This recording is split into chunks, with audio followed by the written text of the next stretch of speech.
Hello, Crafty Crandall fam. Welcome back to another video on the saga that has been my watercolor crayons. I made a video originally talking about these crayons quite a while ago. Then when I did my decluttering video, I discovered that they were broken. I then tried to fix them during my maintaining my art supplies video, and today is the finale of this, in that I am using them in their repaired state, and I'm here to update you on my progress with them and how they held up. As you saw in the introduction, I am attempting to paint here a picture that I had taken of an absolutely stunning sunset that I observed just on my way to a store one day. I was parked and I looked over past the traffic and I saw this incredible, just awe-inspiring sunset. Now, granted, the photo doesn't do it justice, and you'll see my painting doesn't do it justice, but that to me is the fun of creating art, is observing nature and drawing inspiration from it and trying to recreate it in my sketchbook. So that's what we're doing today, and I am doing so with my once broken, now repaired watercolor crayons. These are the Caran D'ache Neocolor Aquarelle 2. They are water-soluble wax pastels, and I say that because at some point I end up trying to work with them more like a typical pastel that you would use. Fun fact, they don't work as such. These are water soluble, so they're meant to be utilized with water in such a way that they're mimicking watercolor, but I would say that there's definitely a different technique to be used here with them. Overall, they are really fun to work with in a similar way to just a normal crayon. But also just then when you get to the painting stage, seeing the vivid colors come to life is really exciting, particularly with these black elements that were the focal points of the image outside of the sunset, and then further with the sunset itself. I did add some white to the bottom to try to make the blurred effect of the photograph kind of come to life, and I would say that I did this with some success. The right hand of the image looks decent, the left hand maybe not so much. I then also tried to add some pops of color. So let's talk for a second about the pastels themselves. They were broken just through normal wear and tear use. They were stored for a long period of time, presumably in a drier environment than they were meant to be, or were stored wet and then left to dry in their packaging. So the tips of the pastels all broke off.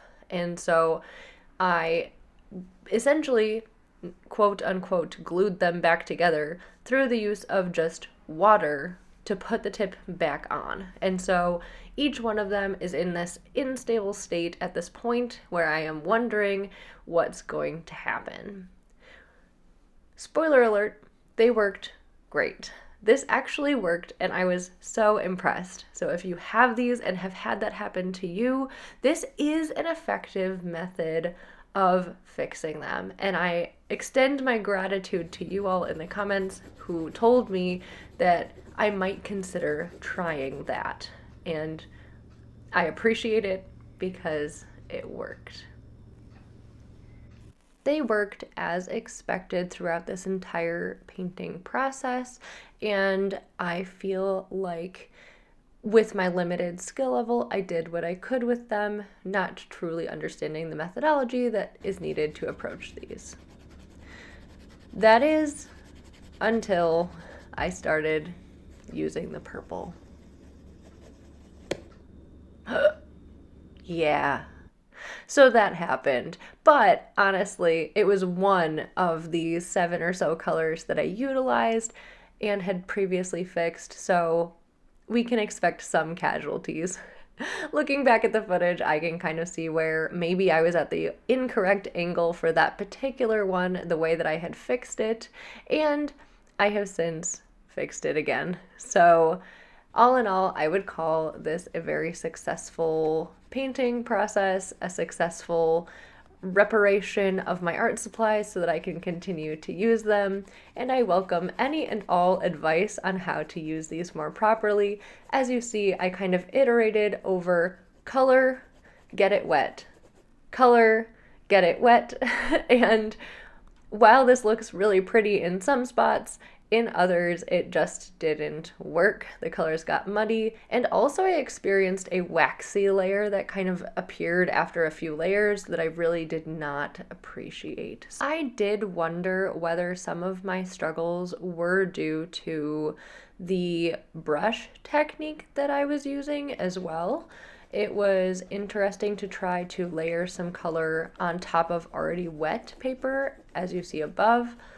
Also, I tried a few different types of brushes and methodologies for just spreading the color around and adding more layers, and really trying to like blend the colors better.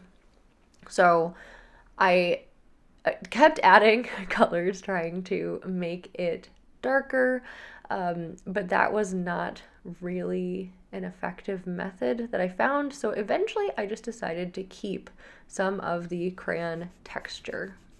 I tried to blend it with my fingers like you would a normal pastel. Again, that didn't work at all. There was no pigment that came off on my fingers. I tried more of a patting method, which also didn't work. At this point though, I think that I just probably had too many layers, or should have let certain layers dry more, but didn't. And honestly, I still like the way that the illustration came out, and I think that it is a great representation of the amazing sunset that I saw and put it to life in my sketchbook. This repair method is successful. The brush both sides and shove it together as hard as you can for a little bit, and then just leave it like that.